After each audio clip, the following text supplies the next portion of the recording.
Welcome, everyone, to the L7C podcast, Dragon Ball edition. Today, we are going over the first chapter in 2021, Dragon Ball Super Chapter 68. And we have Mitch Osso with us today. How you doing today, sir? All doing fantastic as always. How about yourself, my man? I'm doing good. Anytime anything Dragon Ball related comes out, it can't be too terrible a day. Mm-mm. And Oh, yep. yeah, this is our first chapter review of 2021, so I'm pretty excited about that. It's a new arc too. I mean, again, we've said it for 2 years. We have the moral arc, so we finally have a new arc going into 2021. It's called Chapter 68, Granolah the Survivor. And Mitch, why don't you just hit on the chapter and some cool points, and then we'll discuss.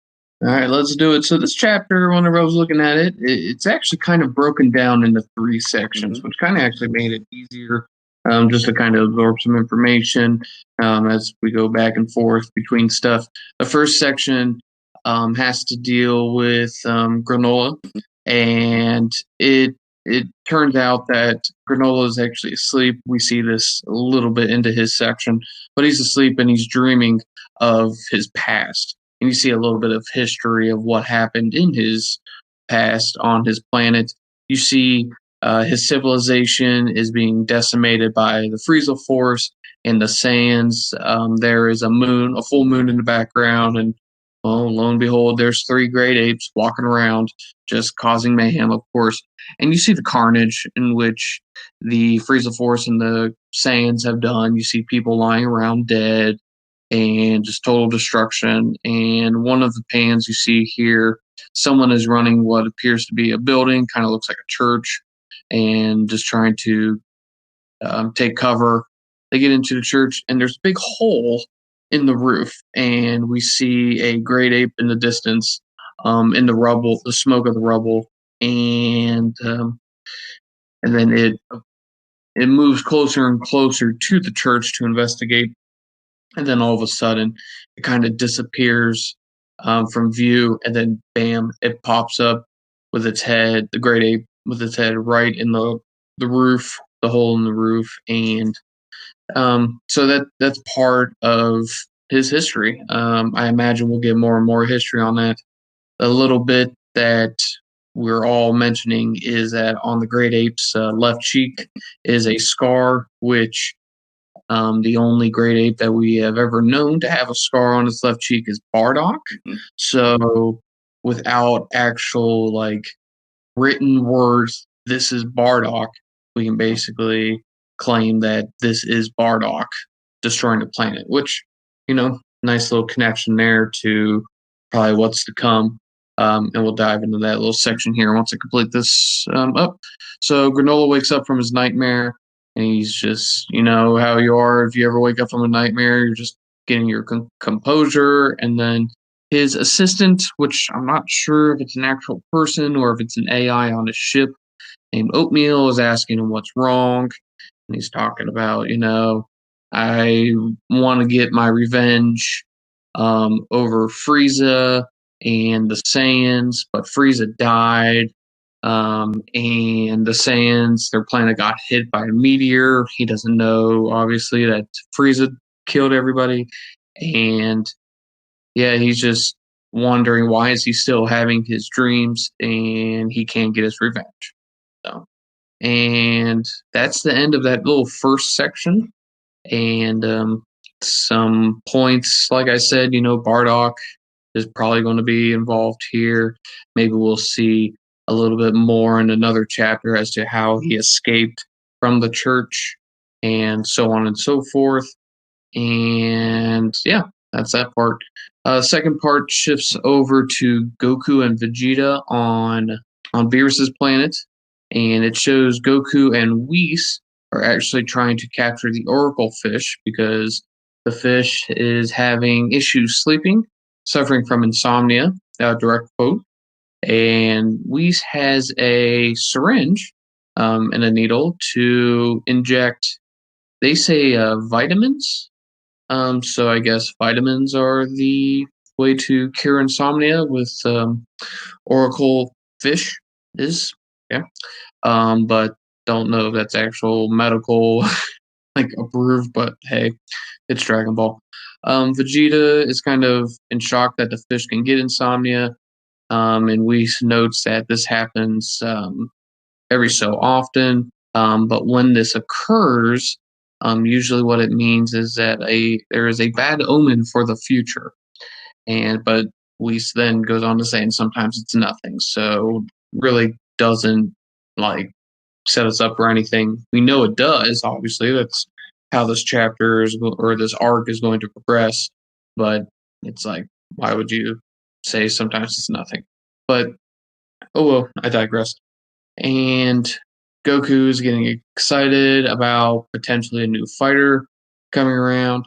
Vegeta and Beerus are like, "Are you serious? Like you're an idiot? Why? Seriously?" So on and so forth. Then the section then starts getting a little more actually interesting with Goku and Whis sparring off. Goku going into Ultra Instinct, mastered Ultra Instinct at will, and Whis and him go back and forth fighting, and Goku he uses a multi-form technique while in Ultra Instinct to try to get the best of Whis.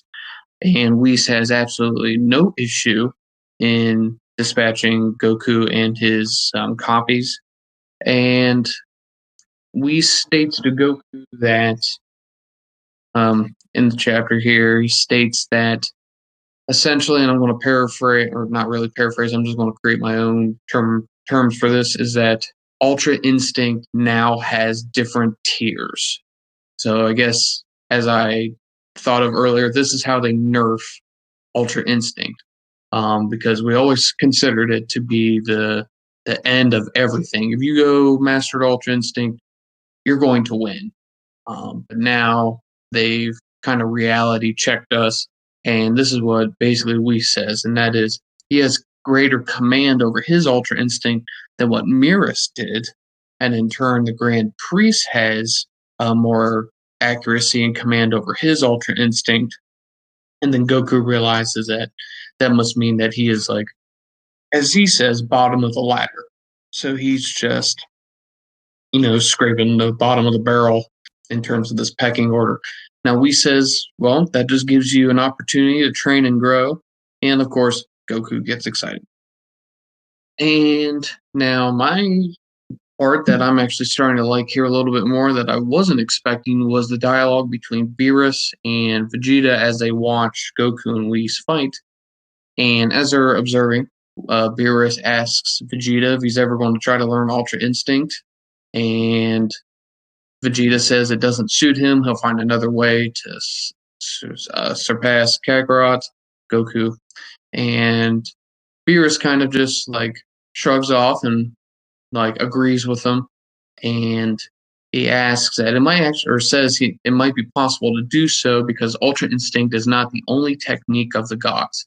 This instantly perks Vegeta's ears, and Beerus makes the remark that, do you really think gods of destruction are going to use a technique where you have to keep your heart all calm and tranquil? He makes a fair point. And so Beerus has another technique, and Vegeta asks if he can show it to him, and Beerus says, no, training's not my job. And Beerus walks away, and he says, I'm going to go exercise to wake myself up. And then he looks right back at Vegeta and says, if you see anything you want, feel free to steal it. So, it's kind of like he's not going to train him, but if Vegeta sees the technique or techniques being used, feel free to learn it yourself. I kind of like this dynamic between the mentorship that's going to start growing between Beerus and the apprenticeship with Vegeta, because it makes sense that Whis is willing to teach Goku because Goku is willing to teach anyone else. It's just kind of how they are. Vegeta, a little more isolated. He's more by himself. That's how he trained, in a hyperbolic time chamber with Trunks. He doesn't really want to be with anyone. He just wants to do it by himself, on his own. Makes sense. Beerus doesn't really want to train him, but he also is kind of, down to help, but Vegeta's on his own. So I like it. I think it's pretty cool, and I'm excited to see what happens there. And then the last section will actually take us back to Granolah. So again, he's transferring the original 7-3 that he stole from the other guys in the previous chapter, and he arrives at his destination for who he is going to deliver 7-3 to. He's walking into this castle that's like on this asteroid, and I'm going to kind of just cut this one a little short. He finds one of his fellow, I don't know what word I want to use here, bounty hunters. That's the word I'm looking for. And he's talking to Granolah, and he's like, "Hey, is this 7-3? This is what his name is Alec. Alec, ELEC, Alec, has been asking for. How in the world you do it?" And then Granola's kind of ignoring him, and the guy, he says, "Hey, let's split the earnings." And Granolah just says no, and then Granolah walks in, and he finds the head of this. I don't want to say a gang. I can't think of this organization that these people are a part of. But Elec is sitting there on his throne, and he has 3 henchmen with him, and he pulls up 7-3. They examine. It's 7-3, and he gets paid. So one of the henchmen's name is Oil, and he's just a big old tub of lard.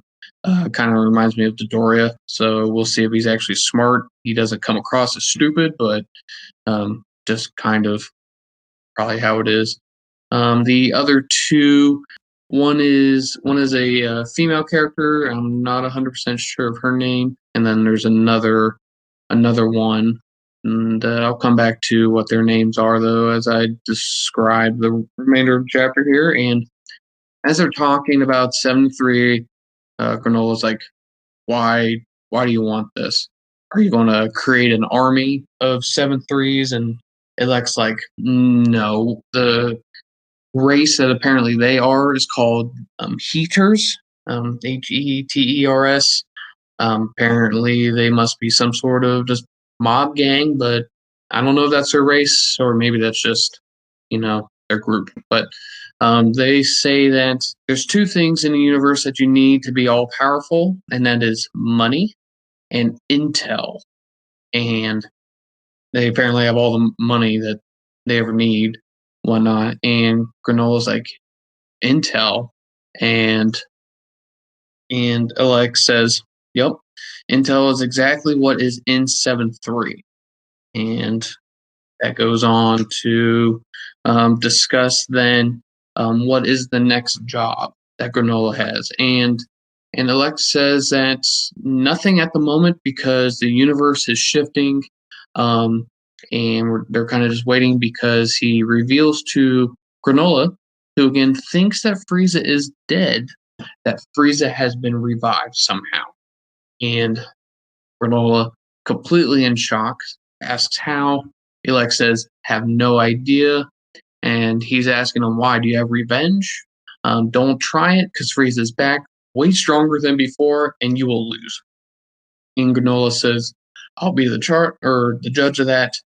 Tell me where he is." And as he approaches Elec, one of the 2 other henchmen come up and just put a quick beatdown on Granolah, which is surprising because we saw Granolah just completely decimate a whole bunch of 7-3 like clones with ease. So henchman here is Gas. That's the name of this henchman, Gas.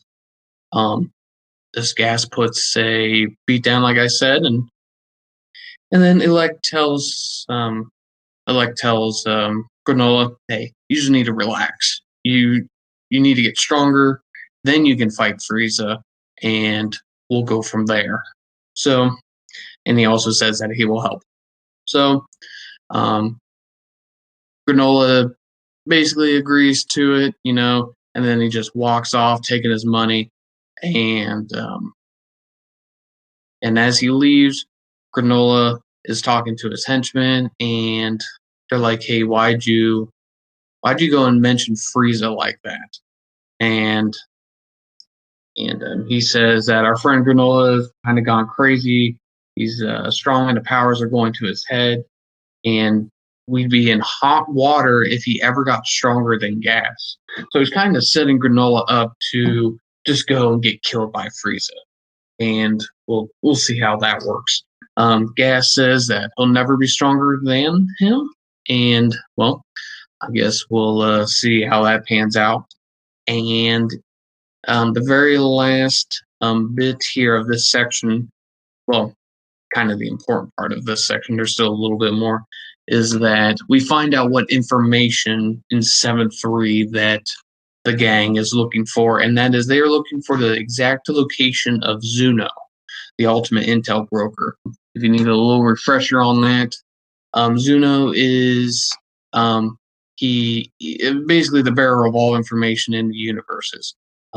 He sits within, I believe, 6 and 7. Zamasu went to him and learned of the history of the Super Dragon Balls. Bulma also approached him and asked him questions, so he knows everything, right? And so that's where they're going to go, which opens up a door of possibilities that I guess we'll just have to find out and see. And then the chapter sort of ends. I'm going to be quick with this. That bounty hunter that was outside of Elec's castle is now going to try and rob Granolah as he's traveling away from the comet.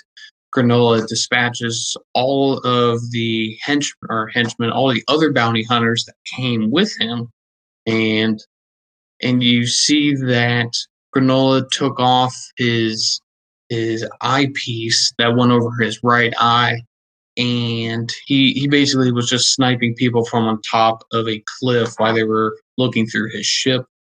We come to learn that the Cerealians, which is Granola's race, apparently they have in their right eye very, very sharp and keen eyesight in their right eyes. And it shows this kind of sweet still shot of Granola's face. Left eye is normal, but the right one kind of has like this Nick Fury kind of look to it, where it's just a single gray pupil. And he talks about that he was able to get rid of all the henchmen, but he missed one, and he needs to get more powerful before he makes contact with Frieza. And they're a fight that has to be coming soon. Then the very, very last 4 shots of the chapter is we look back at Beerus' planet, and the Oracle fish is sleeping, but he's dreaming, and he says the words Universe 7, balance shifting, and then strongest warrior in the universe will soon rise up. So who knows who that strongest warrior is, if it's going to be Granolah, if it would be Elec, or somebody else. And yep, that's the chapter. Okay.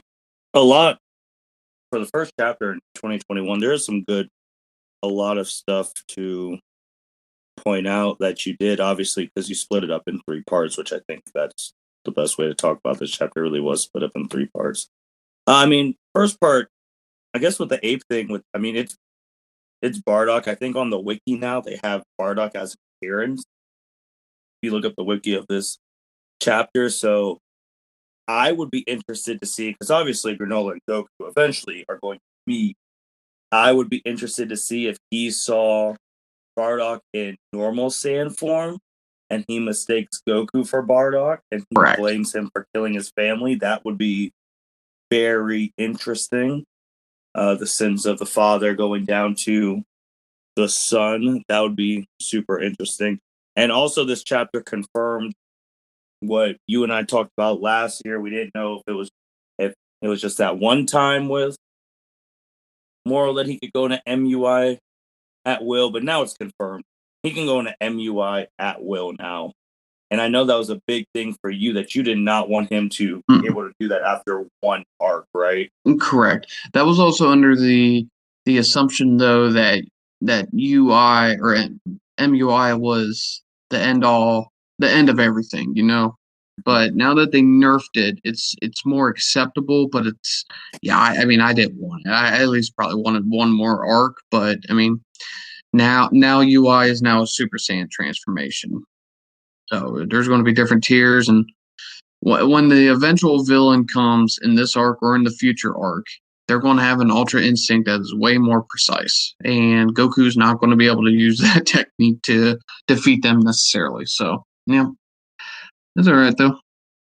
Yeah, I would say though, with Whis saying that there's different tiers, and you did it in the form of Super Saiyan, but right now, what we've seen so far in the universe is that there's, well, in Universe 7, and I guess all say Jiren, but once he's hit MUI, he's typically the victor. So I guess going forward, if he keeps hitting the higher levels of UI, and how can you make someone like, if the way him and Jiren fought, if like Goku goes to MUI version 2, how can you give someone powers to rival that, you know? Yeah,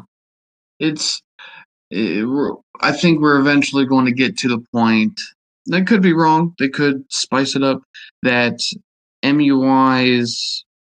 It's. I mean, it might not get the job done anymore, and whatever this power that Vegeta's going to learn might be what's needed. Yeah, but that's true. I mean, it's not the be all. Well, to us, it's still the strongest transformation we've seen. Yep, correct. And when it's happened, he's smacked people around. So now that and it's already a new arc, we're talking about MUI might not get the job done anymore, which is crazy to think about. And then I guess the biggest thing, I think, they wrote Beerus significant. I just feel like he was written better in this chapter. Well, they made him a character. They gave him purpose and not comedic relief or just a name to fill in a pan, you know? It's like, if he's going to teach Vegeta something, that's more involvement that he's had in general that actually had relevance, you know? Because, yeah, he was in that exhibition match with the other gods, but that's all that was just a little exhibition. Stakes involved in that. But this, I mean, what he's doing could determine whether or not these guys live or die. It's kind of nice. Yeah, because no one was expecting this. And I mean, him talking about asking Vegeta if he's going to master it, and he said, "I'll surpass this signature. I'll surpass him in my own way." And then Beerus talking about Ultra Instinct isn't the only technique of God. Saying they use something else and to follow him. Now, this page is getting a lot of buzz because, you know, everyone's trying to figure out what that's going to be. I've already saw some people say that it's going to be something similar to what Topo did in the Tournament of Power. But Vegeta Super Saiyan Blue Evolution was able to beat Topo in that form. So do you think it's going to be something like that? Or it's going to be something completely different? Because Beerus is making it sound like it could potentially rival UI. I think it has to be something different. Now, granted, if it is what, like, you know, how Topo, like, you know, his turn in the spotlight, unless it's kind of like Topo's God of Destruction powers are, you know, tiered. Because, like, you can see it here, like, Beerus is way more defined in his God of Destruction than what Topo is. And as some other gods of destruction. Correct. So Vegeta could basically copycat Topo, but he's going to be extremely more stronger than him than that. So we'll see on that. But no, I think they're going to keep it fresh. I think they're going to give us something that we were not expecting, and it's going to be fantastic that they do. Because I am liking how Super is creating distinct differences between Goku and Vegeta. Goku has his techniques, and Vegeta has different techniques that are of importance because all they did was, get stronger. They train, they power up, and they blast enemies with energy beams and punches. That's it. But now you have Goku who has Ultra Instinct, and you have Vegeta who is separating energy from inside of enemies who fuse together. So, and he's going to learn something else from Beerus. So, it's they're becoming different characters, and they'll have their own advantages and disadvantages. And it's not just, okay, Vegeta, you go fight first, you get beat up. Goku, you go fight, you get beat up, and we'll come together with a super spirit bomb and beat him. Whatever it might. You know what I mean? They're not the same character anymore, just taking turns. Yeah, because I mean, Goku, obviously, his goal was always to learn Ultra Instinct from the Tournament of Power. So that's the path that he kept. And Vegeta's always been, he'll do something his own way, just like in the Tournament of Power, he went Super Saiyan Blue Evolution. And then in this arc, he learned the Spirit, Fission, and all that stuff. So now he's learned that. And he's going to potentially learn something else. And while Goku's trying to, I guess, get the tiers of Ultra Instinct. But now with those tiers, though, are you afraid that Ultra Instinct's going to be our worst fear and it's going to turn into a Super Saiyan Blue? I hope not. I pray to God not. But they're going to keep using Ultra Instinct until Goku is like, almost angel level kind of, strength. But what's going to be the difference? Like, what's really going to, what am I going to see that's different? Like, the same hair color? Is his eyes going to go completely all white, like like Psycho Broly? Like visually, what am I going to see that's different other than he's just going to land punches against stronger opponents? I mean, you made the testament to Super Saiyan.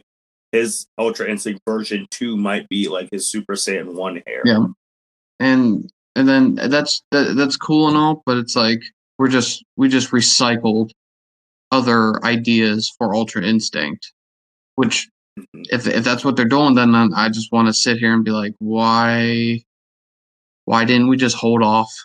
Why didn't we just keep Ultra Instinct pocket? And it was incredibly difficult for Goku to get to, and whenever it came out, we knew the game was over. But now it's like, it came out, so what happens after this fight? So how are they going to defeat this guy? So I do like, though, that Vegeta's going to learn something different, though, because now whenever we have these debates on who's stronger, Goku and Vegeta, they're going to be more subjective instead of like objective, because to each their own. So I think also too with them learning these different things, I'm thinking way ahead already, like to whatever final battle is going to happen, and if they're both losing and they're learning these different techniques, can you imagine how strong a Gogeta or Vegeta is going to be right now? definitely, if I almost don't know if they ever fuse again, I don't know what in the world that enemy could possess, both strength or even materialistic. I don't know what that enemy could possess that would make them have to do that again. I mean, we got that from a immortal god in Zamasu and a ridiculously powerful Saiyan of legend. You would have to think even if they fused right now with the Spirit Fission and MUI, they would have to be God of Destruction, maybe like F class Angel, because those two fused right now in UI and all their skills, it might be dangerous. I know our sample size is, basically 0, but it's like if there was a Vegeta or a Gogeta right now, like it's stronger than Beerus, it's stronger than Angel Mirrors, Yeah. and I want to know how close is it then to Whis, because I think Whis would still win that fight, but like, well, you just saw what he did to MUI Goku. beat him no difficult, which is also a crazy thing. You just MUI Goku, no big deal. Yeah. I don't know. Did you have a problem with? I know this is only the first chapter. Did you have a problem with already going back to the Goku and Vegeta show? No, just because it was just this first chapter. It's still world building, and there's only 40. How many pages I got here? 47 pages. So it's like I'm fine with it for now. Because what we did was we got the world building of Goku and Vegeta on Beerus' planet, but then we were learning more about Granolah and his background. But then we were introduced to these antagonists, gas, oil, and honestly, I don't know who the fourth one is here. I bet if I looked like really deep into the dialogue here, I'd find out who the fourth one is, but just going to keep talking. And yeah, I'm fine with it for now. But I do want to see other people. Like, let me ask you, because we have Frieza and we have Saiyans involved in the storyline, will you be disappointed or even angry if Broly does not show up? I'll be upset if. Yeah, I feel like this is an arc. I feel like this is an arc for him, and also with the other Saiyans, obviously Gohan. I mean, Goten, Trunks, whatever, but definitely Broly, because this is an arc for him. You can really just have all the sins of the dad. Pear just did some crazy stuff to Granolah, King Vegeta. So he should be in this arc, and that was going to lead me to the reason I brought up Goku and Vegeta is because the page now with the group, and it kind of seeing four of them. It kind of reminds me of BoJack's group, to be honest. Yeah, good point. Sure. And I'm like, oh, is this the canon version of a BoJack group? And I kind of like the bounty, like it's not good for business, things like that. Take Frieza out. And the way we saw Granolah in the first chapter, last chapter of 2020, take out all those 7-3s and whatnot. And then you see Short Boy, he's Gas. Yeah, Gas is he looks like he minus like the mouth, he looks like Alien or Predator, you know, just kind of how the eyes are and the locks. Yeah. I was gonna say he looks like a short Family Dollar version of Hold on. Does he not look like a Kid Buu? Like I'm looking at, if you're looking on pages 26, if you happen to have it in front of you, does he not look like a Kid Buu looking at you? Yeah, he does. Yep. He does. That would be very interesting. In this group, I mean, just seeing that, the demonstration, like, okay, if he's strong, then the other four are strong. So I'm thinking that eventually Granola's going to turn on them, try and kill them, and then you're going to have this battle with those four because they're trying to get all the information, which I like, so that they can learn some things. Because he's right. I mean, information is very powerful in the real world and now manga. So I think that's a good goal to have. And we have a villain who is motivated by revenge, and wouldn't anyone if a certain group of people just blew up your home and killed everyone? I mean, we've seen this before with the Tuffles, and we thought potentially could have been a Tuffle, but it's the same motivation as Baby in Dragon Ball GT, except without Frieza. Do you think? Who's going to be the final villain? Would you put your money on Elect or would you put it on Granolah? Because I almost feel like Granolah will eventually turn good. I don't see Baby in Granolah. You know, I don't see those storylines kind of running completely parallel, at least at the end. It will be interesting because I would say if he's fighting Goku and Vegeta, they would spare him, but Frieza would kill him. Correct. So, and Frieza would kill any of his companions. So I feel like that's going to be interesting too, because they're gonna is Frieza gonna die? And now we're now in 2 years. I mean, we're talking about Frieza again, so we're finally get to see what he's been really up to since the TOP.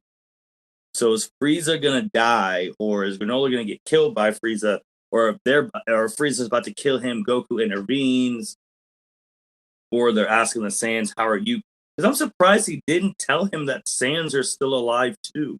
Because wouldn't they knew Frieza was dead, but the universe knew that Frieza was killed by a Saiyan, right? I believe so. I'm trying to think back to anything that would tell us that the rest of the universe knows that Frieza was killed by a Saiyan. Because I remember Vegeta when he was looking for Goku, and he was telling Frieza's army, he's like, "Yeah, he got killed by the Super Oh, Saiyan. he Like, it's did. real." You're right. You're right. Vegeta would have spread that word to mouth, so that would have to get around. So you can almost see that as a plot hole because it's just like, okay, the Saiyans are alive. The Saiyans have been alive. If the guy knows information, he would have known that Earth, they have like 6 of them and they've been fighting all these things. Kid Boo's fight was projected across the universe, basically. And Beerus and then the Tournament of Power, even though most people didn't know about the Tournament of Power, but I find it hard to believe that this group, who seems very in the know of like business and things like that, wouldn't know that there's Saiyans running around. But what we've seen is that these people are just popping out the woodworks now in Universe 7 after we said there's no one strong. Except There for is one Earth. thing though, and that is these guys don't know about the Dragon Balls because they don't know how Frieza got revived. So Well, they're about to find they're out. about to find out everything. I bet they'll even find a weakness to for like the gods, or they'll find an Ultra Instinct weakness. They'll find some sort of information that Zuno must possess. That'll Would information about Ultra Instinct and stuff be in the OG 7-3 when they're looking through his I think it scans? should be because I mean, they could utilize that. Because the way I'm seeing it is that there's 4 of them in Granolah. Frieza's fighting 1. Goku's going to fight 1 or 2. Vegeta's fighting 1. Broly fights anyone who's left. Like, you just have one of those type of fight things. So it's like this. It's like the Saiyans and Frieza versus Granolah in the group. I think I want to see if I have to pit here between if I have to think here here's my dream matchups right now. Just looking at these people, Granolah and Frieza. I want to see Oil, the big dude. I want to see him versus Broly. I want to see 2 big dudes just go at. Then Gas and whoever this female is, they seem like they would be like a tag team kind of. They seem like they'd be a tag team duo. And I think I'd almost want to see Goku, Ultra Instinct, deal with 2 people at once. I think that would be sweet. And then Elec here, go up against Vegeta and whatever Vegeta's new power will be. And I assume he's going to get a power up whenever he talks to Zuno and learns something. I think that'd be sweet. It's not going to happen, but fun. Going even further with predictions with this arc, which could finally mix something from previous things of Super. What if they find out from Zuno that there's a whole living crop of Saiyans in a different universe? Oh, in Universe 6? And Granolah Granolah wants to exterminate all, like the movie plan to exterminate all Saiyans, and he just wants Saiyans gone from any universe. And he starts going over there, and then you have a inter-universal thing with Universe 6 and 7 teaming up against this that'd be group. funny. He'd go after Frost then too. But Yep. I don't think Universe 6 is going to get involved, only because, and I say this just off of this chapter, and that is the Oracle Fish is talking about the balance in Universe 7 is shifting. So That's since true. they're kind of keeping that direction, I'm just not sure that they'll focus any on 6. But maybe next arc. But maybe this arc. I guess. Yeah, it is only the first chapter. Are you liking the start of this? I like the start of this. I like how it's continued from the previous arc. There was a nice transition, and there was back in Z, Raditz flowed into the Vegeta arc, and then Vegeta flowed into the Frieza arc almost seamlessly. So I like that. I see a little bit of that here. I think it's doing pretty good. I think Super is getting better. That's what it's better structured than what it was whenever it was starting off.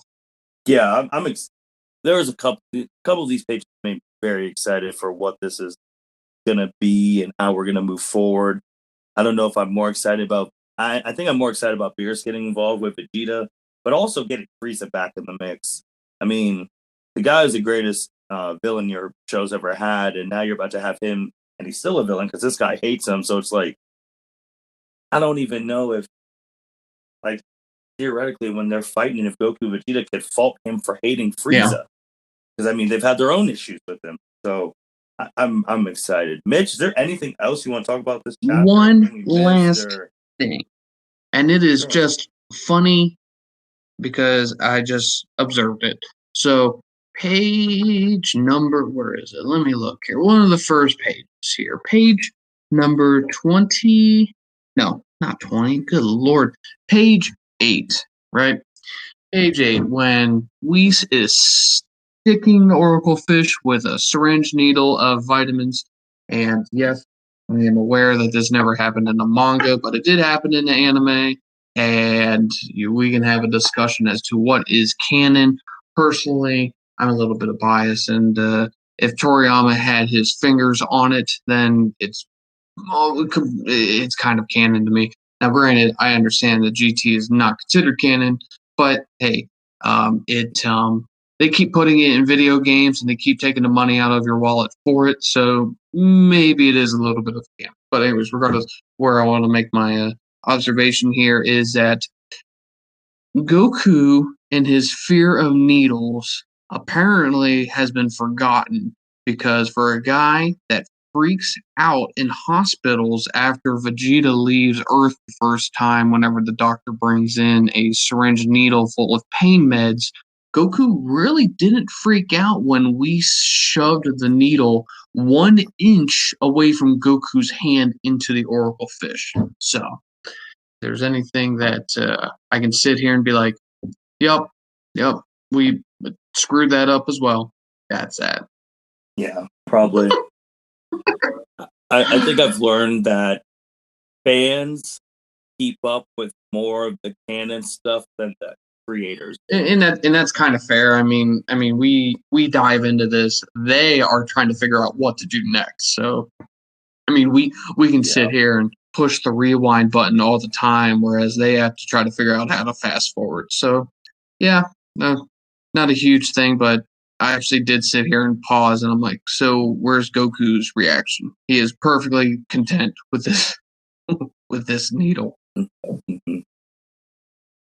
even want to go back to that when Beerus is there talking about there's other things of the gods, and I'm just like, well, there's other things of the gods. Why'd you guys make it? I mean, you guys are acting like Goku was like beyond you guys when he got Ultra Instinct against Jiren. So it's like, where was this at?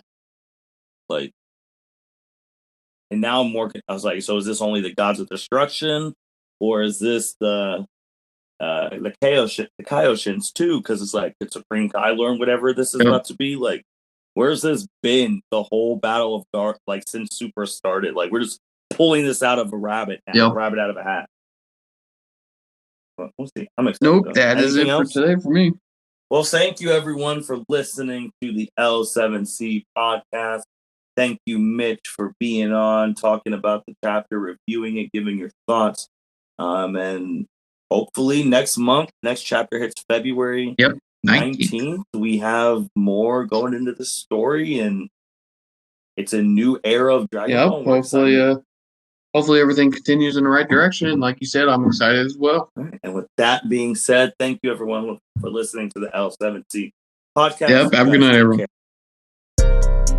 Thank you for listening to this episode of the L7C podcast. Be sure to like, rate, review, and subscribe to the channel. Follow us on all social media platforms, and we'll be talking to you guys soon. Take care.